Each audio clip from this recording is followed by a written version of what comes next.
सप्तदशाधिकशततमः सर्गः। सीतापातिव्रत्यप्रशंसा। राघवस्त्वतया तेषु तपस्विषु विचिन्तयन् न तत्रारोचयद्वासं करणैर्बहुभिस्तदा। इह मे भरतो दृष्टो मातरश्च खनागराः। सा च मे स्मृतिरन्वेति तन्नित्यमनुशोचतः। स्कन्धावारनिवेशेन तेन तस्य महात्मनः हयहस्तिकरीशैश्च उपमर्दः कृतो भृशं। तस्मादन्यत्र गच्छाम इति सञ्चिन्त्य राघवः प्रातिष्ठत स वैदेह्या लक्ष्मणेन च सङ्गतः। सोत्रेराश्रममासाद्य तं ववन्दे महायशाः। तञ्चापि भगवानत्रिः पुत्रवत् प्रत्यपद्यत।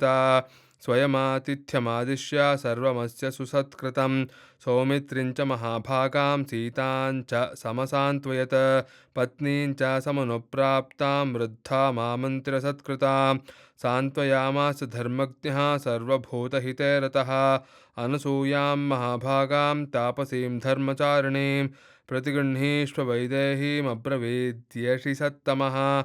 रामाय चक्षेतां तापसीं धर्मचारिणीं। दशवर्षाण्यनावृष्ट्या दग्धे लोके निरन्तरं। यया मूलफले सृष्टे जाह्नवी च प्रवर्तिता। उग्रेण तपसा युक्ता नियमैश्चाप्यलङ्कृता। दशवर्षसहस्राणि यया तप्तं महत्तपः। अनसूयाव्रतैः स्नात्वा प्रत्यूहाश्च विवर्तिताः। देवकार्यनिमित्तं च यया सन्त्वरमाणया।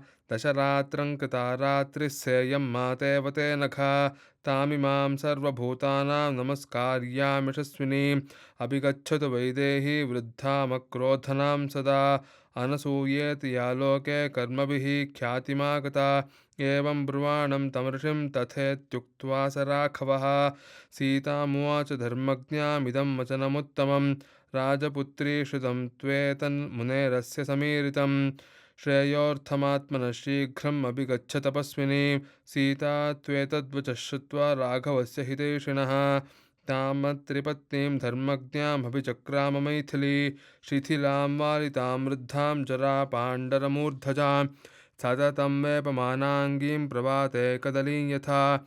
तां तु सीता महाभागामनसूयां पतिव्रताम् अभ्यवादयदव्यग्रा स्वन्नाम समुदाहरत्।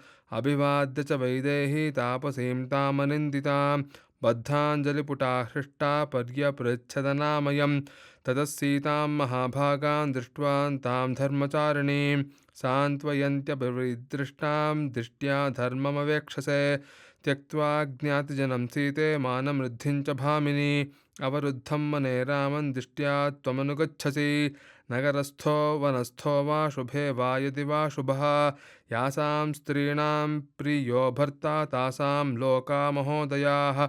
दुश्शीलकामवृत्तो वा धनैर्वा परिवर्जितः।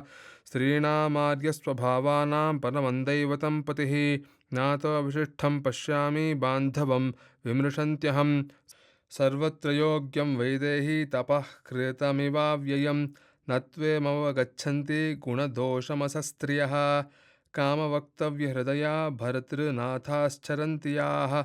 प्राप्नुवन्त्ययशश्चैव धर्मभ्रंशं च मैथिली। अकार्यवशमापन्ना स्त्रियो याः खलु तद्विधाः।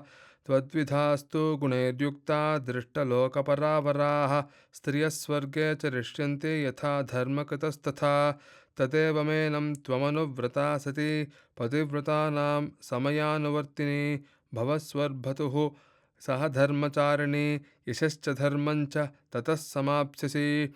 इत्यार्षे श्रीमद् रामायणे वाल्मीकिये आदिकाव्ये चतुर्विंशतिसहस्रिकायां संहितायाम् अयोध्याकाण्डे सीतापतिव्रत्यप्रशंसा नाम सप्तदशाधिकशततमः सर्गः।